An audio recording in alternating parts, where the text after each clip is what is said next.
हाँ, तो हम लोग बात कर रहे हैं, एक नया टॉपिक नहीं है, वही टॉपिक को हम अलग पॉइंट ऑफ व्यू से एक्सप्लेन कर रहे हैं।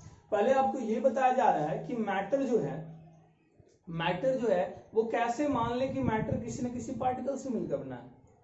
How can you prove that? तो इस चीज के लिए प्रूव करने के लिए हमारे पास कुछ एविडेंस है, कुछ हमारे पास तथ्य है, उसका यूज करते हैं। जैसे आपने देखा होगा क्राइम हुआ है तो देखते हैं एविडेंस को कलेक्ट किया जाता है, ये प्रूव करने के लिए कि सस्पेक्ट है तो वाकई में वो किलर है कि नहीं, या फिर कुछ है वो उसने किया है कि नहीं। तो सिमिलर वे हम लोग भी बात करेंगे कि कैसे कोई मैटर जो है पार्टिकल से मिलकर बना है, तब जाके उसकी कैरेक्टरिस्टिक्स को समझना ज्यादा इजी होगा। तो इसके लिए आपको एनसीईआरटी का फर्स्ट आपको एक्सपेरिमेंट दिया हुआ है, तो समझिएगा। हम आपको बहुत सारे एक्सपेरिमेंट बताने वाले हैं, बहुत सारे एक्टिविटी को बताने वाले हैं, तो समझिएगा ध्यान से।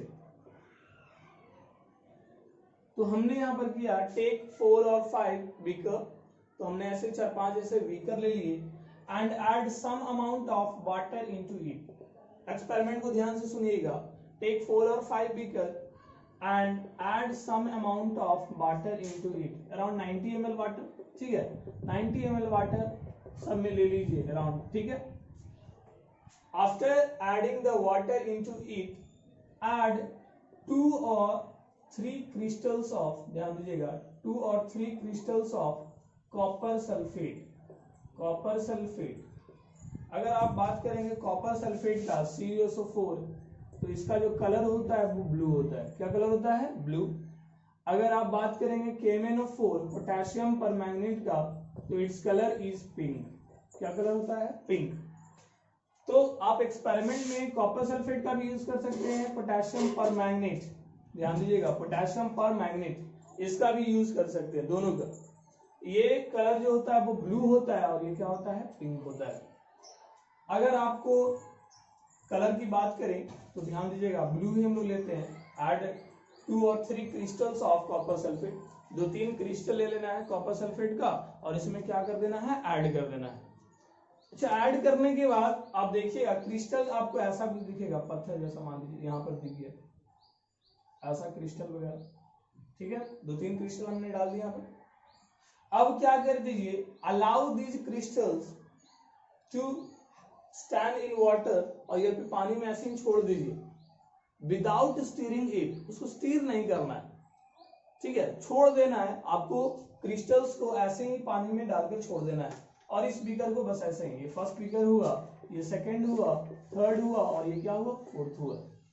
तो हमने क्या किया, क्रिस्टल्स को ऐड करके बस इसको छोड़ दिया। अब क्या देखते हैं हम लोग, 2-3 ऑब्जर्वेशन होगा। पहला आपका क्वेश्चन राइज होता है, what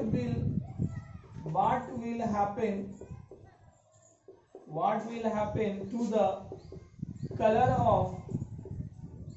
of the solution of first beaker. तो आपसे पूछा जा रहा है कि क्या होगा कि जब है जो क्रिस्टल को, कॉपर सल्फेट के क्रिस्टल को जब इसमें डालकर छोड़ दिया जाएगा तो उसके कलर पे क्या इंपैक्ट पड़ेंगे। फर्स्ट बीकर की बात किया जा रहा है। कौन से बीकर की बात किया जा रहा है? फर्स्ट। चलिए, सेकेंड बात किया जा रहा है, what will be the change in the size of crystals of CuSO4। अगर आपने जो फर्स्ट बीकर में जो कॉपर सल्फेट डाला है उसके साइज में क्या चेंज आएगा, what will be there changes in the size of copper sulphate. अब थर्ड में एक और चीज यहाँ पर थोड़ा कर दीजिए कि हर एक में 90 ml पहले से क्या है? वाटर, 90 ml H2O, सब में 90 ml क्या है आपका? H2O, 90 ml। आप यहां से 10 ml सॉल्यूशन उठाइए। जब ये आप देखिएगा, आपको इसको छोड़ देना है 2 घंटा 4 घंटा, फिर 1-2 दिन के लिए छोड़ दीजिए, और छोड़ने के बाद आप क्या करिए, यहां से 10 ml सॉल्यूशन को उठाइए और ऐड कर दीजिए इस वाले बीकर में। जब ये 90 + 10 100 हो जाएगा, और फिर यहां से 10 ml उठा लीजिए, 10 ml यहां से उठाएंगे और ऐड कर देना इस वाले सॉल्यूशन में।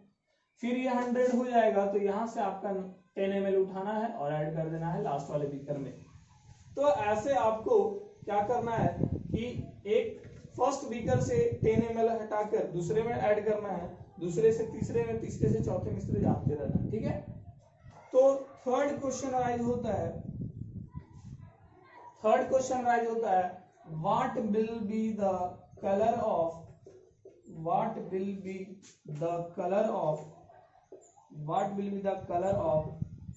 the solution of the last beaker,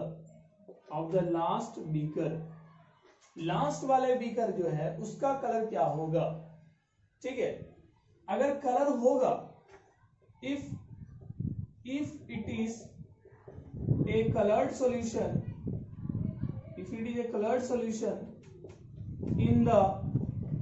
in all the beaker, अगर सारा बीकर जो है कलर्ड होगा, तो which beaker has highest intensity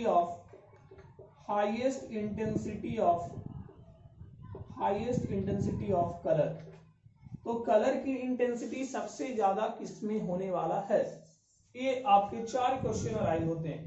अगर आप इस 4 क्वेश्चन को आंसर देने के लिए अगर आप दिमाग लगा दें तो आपको ये पूरा टॉपिक समझ में आ जाएगा, और वो 4 कैरेक्टरिस्टिक्स भी समझ में आ जाएगा जो आपको स्टार्टिंग के वीडियो में आपको बताया गया था।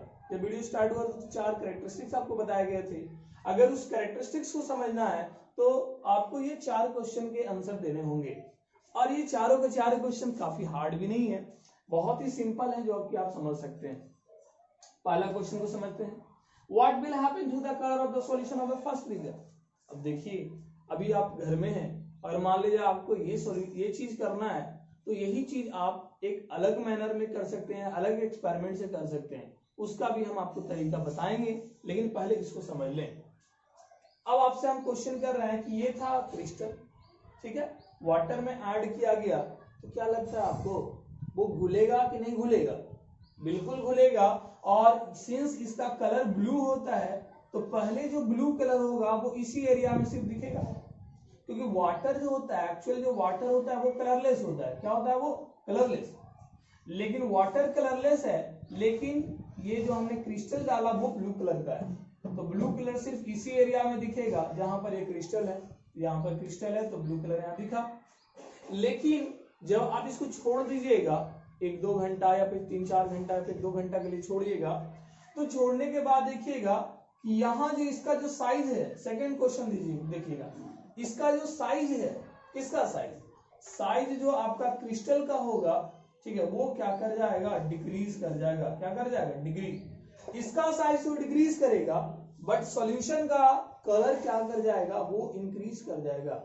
फाइनली उसका जो कलर है, कलरलेस वाटर जो है, कलरलेस वाटर, वो बन जाएगा ब्लू कलर का। किस कलर का बन जाएगा? ब्लू।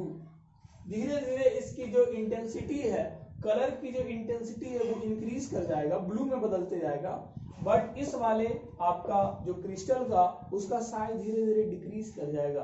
क्या कर जाएगा? डिक्रीज। अब क्वेश्चन राइज होता है कि ब्लू कलर तो सिर्फ क्रिस्टल का था, तो अब क्या हुआ? एक समय के बाद ये जो क्रिस्टल है वो डिसअपियर कर जाएगा, गायब हो जाएगा। आखिरकार गया कहाँ? बिल्कुल एकदम छोटा होते जाएगा, और एट लास्ट ये एकदम गायब हो जाएगा, दिखना ही बंद हो जाएगा यहाँ पर। तो क्यों ऐसा क्यों हो रहा है? दिखना क्यों बंद हो रहा है? समझिए। तो आपको हम बता दें कि ये जो है आपके क्रिस्टल कॉपर सल्फेट के, वो एक मैटर है। क्या है वो? मैटर। और मैटर किससे बने होते हैं? टीनी पार्टिकल से, छोटे पार्टिकल से। और वो छोटे पार्टिकल इतने छोटे हैं कि वो आप माइक्रोस्कोप से उसको नहीं देख सकते हैं। They are so small that you can't see with the bare naked eye, है ना। नेक्ड आई से आप नहीं देख सकते हैं, उसको माइक्रोस्कोप चाहिए, या फिर समटाइम्स माइक्रोस्कोप से भी नहीं दिखता। तो धीरे धीरे इसका जो क्या हुआ, वो आपका अपने आप को डिवाइड करते गया।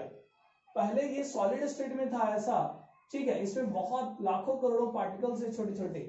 जब वाटर में गया तो वाटर के पार्टिकल्स उसको लगातार हिट करते गए कि भैया तुम उठो, हटो हटो हटो मेरे रास्ते से।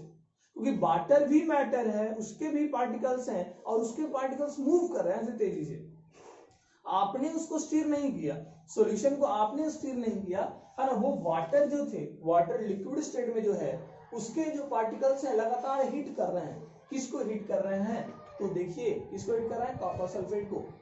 और उस हीट करने की वजह से इस कॉपर सल्फेट का पार्टिकल अपने आप को डिवाइड कर रहा है, अपने आप को स्कैटर कर रहा है छोटे छोटे पीसेस में, जिससे वो मिलकर बना है। तो पहला पॉइंट क्लियर हो गया होगा आपको कि matter is made up of very tiny particles. क्योंकि कॉपर सल्फेट एक मैटर था और धीरे धीरे वो अपने पार्टिकल्स में, छोटे पार्टिकल्स में डिवाइड होते गया और डिवाइड इतना हो गया कि वो पार्टिकल्स आपको दिखाई नहीं दे रहा है। तो फर्स्ट पॉइंट में भी clear out that matter is made up of tiny particle, very tiny particles, वो क्लियर हो गया। और जब हम एक्सप्लेनेशन दे रहे थे तो ये बताएं कि वाटर एक मैटर है। वाटर एक क्या है आपका? मैटर। और उसके जो पार्टिकल्स हैं, आपने तो स्टीर नहीं किया सॉल्यूशन को, लेकिन वाटर जो लिक्विड स्टेट में है उसके पार्टिकल्स रैंडमली मूव कर रहे थे। जब उसके पार्टिकल जो रैंडमली मूव कर रहे थे और मूव करने के दौरान वो हिट कर रहे थे, ऐसे हिट। जब आपके रास्ते में खेल रहे कोई चीज और रास्ते में अगर पत्थर आता तो आप अभी नॉर्मली ऐसे हिट करते हो, जस्ट लाइक जब आप हिट करते हो, सिमिलर वे में ये वाटर के पार्टिकल हिट कर रहे थे किसको? आपके कॉपर सल्फेट के पार्टिकल को। इस वजह से इसका धीरे धीरे साइज डिक्रीज करते गया और एक समय के बाद वो वैनिश हो गया, मतलब डिसअपियर हो गया। डिसअपियर इतना हो गया कि आपको यहाँ पर कॉपर सल्फेट का पार्टिकल नहीं दिख रहा है, कॉपर सल्फेट का क्रिस्टल नहीं दिख रहा है, बट इस सॉल्यूशन का जो कलर है, इसका जो सॉल्यूशन का जो कलर है वो ब्लू हो जाता है। क्या हो जाता है? ब्लू। कैसे? क्योंकि पहले तो आपका ब्लू कलर यही दिख रहा था, क्योंकि क्रिस्टल यहीं पर सिर्फ था, क्रिस्टल का पार्टिकल सिर्फ यहीं पर था। लेकिन जब आपने उसको अलाउ किया, अलाउ किया उसको घुलने के लिए, डिसॉल्व करने के लिए, तो उसका पार्टिकल्स पूरे सॉल्यूशन में क्या कर गया? स्कैटर कर गया। अब मेरा क्वेश्चन ये अराइज होता है, क्या वाटर के पार्टिकल के बीच में स्पेस था? बिल्कुल था, तभी तो वहां पर किसका पार्टिकल एडजस्ट हो पाया? कॉपर सल्फेट का पार्टिकल। किसका पार्टिकल एडजस्ट हो पाया? कॉपर सल्फेट का। अगर वहां पर स्पेस नहीं होता तो क्या ये पॉसिबल होता कि वहां पर कॉपर सल्फेट का पार्टिकल जाए? बिल्कुल नहीं होता। आप खुद लगाइए दिमाग। तो ये जो आपके पार्टिकल सिर्फ यहां पर था इसलिए ब्लू कलर ही था, लेकिन जब वो डिसॉल्व होगा तो डिसॉल्व होने के बाद उसका पार्टिकल पूरे आपके सॉल्यूशन में स्कैटर कर गया। जब पूरे सॉल्यूशन में स्कैटर किया तो हम लोग देख रहे हैं कि जो वाटर जो कलरलेस था वो कलरलेस वाटर क्या बन गया? ब्लू बन गया। क्या बन गया? ब्लू। तो आपको 2 पॉइंट्स क्लियर हो गए होंगे, 3 पॉइंट्स एक्चुअली क्लियर होंगे। Particles of matter are very very small, first. Second, particles of matter have space between them, वो भी क्लियर हो गया, तभी तो ये सॉल्यूशन पूरा ब्लू दिखने लगा। एंड थर्ड क्या देखे आप कि particles of matter are continuously moving. तो थर्ड पॉइंट, 3 पॉइंट आपको क्लियर हो गया सिर्फ एक एक्सपेरिमेंट से। तो इससे एविडेंस आपको मिल रहे हैं कि मैटर जो होते हैं वो छोटे छोटे पार्टिकल से मिलकर बने हैं। अब एक चीज और समझिए, जब यहां से 10 ml उठाए, यहां ऐड किए, फिर यहां से 10 ml उठाए, यहां ऐड किए, फिर यहां ऐड किए, और हम मेरा थर्ड क्वेश्चन है, क्या वो सॉल्यूशन कलर्ड होगा? लास्ट वाला बीकर कलर होगा? बिल्कुल हो जाएगा, बिकॉज ये सॉल्यूशन ब्लू था, यहां उठाए ये भी ब्लू हो जाएगा, ये भी ब्लू हो जाएगा, ये भी ब्लू हो जाएगा। बट इंटेंसिटी ऑफ कलर क्या करेगा? इंटेंसिटी ऑफ कलर क्या करेगा? डिक्रीज करेगा कि इंक्रीज करेगा? Intensity of colour decreases. Colour की जो इंटेंसिटी है फर्स्ट बीकर में डीप होगा, यहाँ डीप ब्लू हो जाएगा, इसका कलर डीप ब्लू होगा, बट यहाँ जो कलर होना चाहिए वो क्या होना चाहिए? Light blue. बिकॉज अब आप क्वेश्चन 2 यहाँ राइज होता है, आपने तो कॉपर सल्फेट यहीं पे डाला था, तो इसका कलर कैसे ब्लू हुआ? तो इसका मतलब ये है कि ये पूरे सॉल्यूशन में घुल गया था, मतलब पूरे सॉल्यूशन में आपका वाटर के पास स्पेस था, वो पार्टिकल्स को अलाउ किया कि भाई तुम मेरे जगह पे आओ, मेरे बीच में आओ। तो जब वो आ गया, आपने जब इसको 10 ml उठाया तो 10 ml के साथ साथ किसके पार्टिकल्स और आए? कॉपर सल्फेट के पार्टिकल्स। मान लो यहाँ 1 मिलियन पार्टिकल था कॉपर सल्फेट का, आपने जब यहाँ से यहाँ लाया तो 1 मिलियन में से कुछ ना कुछ पार्टिकल आया होगा। फिर मान लो 1 मिलियन से में आपको यहाँ पार्टिकल आए, फिर यहाँ से यहाँ उठाए तो कुछ पार्टिकल यहाँ रह गया और उसमें से पार्टिकल फिर यहाँ चले आए, फिर यहाँ चला आया। लेकिन इंटेंसिटी कैसे यहाँ ज्यादा है और यहाँ कम है? इंटेंसिटी ये शो कर रहा है कि number of copper sulphate particles first beaker में ज्यादा है और लास्ट वाले बीकर में क्या है? कम। That's why their intensity of colour is light here and the intensity of colour is here deep. यहाँ पे डीप है, इसलिए शो करता है कि यहाँ पार्टिकल्स का नंबर सबसे क्या है? ज्यादा, और यहाँ सबसे क्या है? कम। तो पॉइंट्स काफी क्लियर हो रहे होंगे, ठीक है। तो आपको 4 के 4 आंसर मिल गए। तो ये था एक एक्सपेरिमेंट। आपको अगले क्लास में आपको अगर सेम एक्सपेरिमेंट को करना है तो आप 3, 4, 5 बीकर ले लीजिए या फिर कटोरी ले लीजिए या फिर एक ग्लास ले लीजिए। 4, 5 ग्लास इस तरह रखिए और पहले वाले ग्लास में कैंडी रखिए। कैंडी आपने जानते हो कैंडी, तो कैंडी का 1, 2, 3 टुकड़ा डाल दीजिए। क्या देखिएगा कि पहले थोड़ा सा तो कलर में भी चेंज आएगा पहले वाले बीकर में, और जो पहले वो टेस्टलेस वाटर था उसका टेस्ट क्या हो जाएगा? बिल्कुल मीठा हो जाएगा। वो ये शो कर रहा है कि एक धीरे धीरे एक और चीज होगा, कैंडी का साइज डिक्रीज कर जाएगा, मतलब वो अपने आप को स्प्लिट कर लिया छोटे छोटे पार्टिकल्स में, मतलब matter is made up of टिनी particles, ठीक है। सेकंड बात क्या होगा कि वो उसका साइज इतना ज्यादा छोटा हो जाएगा कि आपको दिखाई देना बंद हो जाएगा, but the taste of the solution will change, वो मीठा हो जाएगा। इससे ये पता चलता है कि कैरेक्टरिस्टिक्स सेकंड वाला सही है, that is particles of matter have space between them. जब आप एक बीकर से दूसरे बीकर में ले जाइएगा तो वो आपके पार्टिकल्स क्या हो जाएंगे? डिस्ट्रीब्यूट होते जाएगा और लास्ट वाले ग्लास में आपका टेस्ट थोड़ा सा फीका होगा बट टेस्ट होगा, ठीक है, टेस्ट वहां भी होगा। तो ये आपका एक्टिविटी को आप घर पे भी आप ट्राई कर सकते हो या डिटॉल के साथ ये कर सकते हो। तो डिफरेंट तरीके हैं, आपको जो अच्छा लगता है वो कर सकते हैं। तो और अगले क्लास में आपको 4 जो कैरेक्टरिस्टिक्स बताए गए थे उसको और नए एक्टिविटी के साथ और नए एक्सपेरिमेंट के साथ और नए प्रूफ के साथ और अच्छे से उसको समझाया जाएगा। इसके लिए आपको एक काम सिर्फ करना है, you have to press the bell icon and subscribe the channel, like the channel and share the channel for the new updates and the new videos. That's all.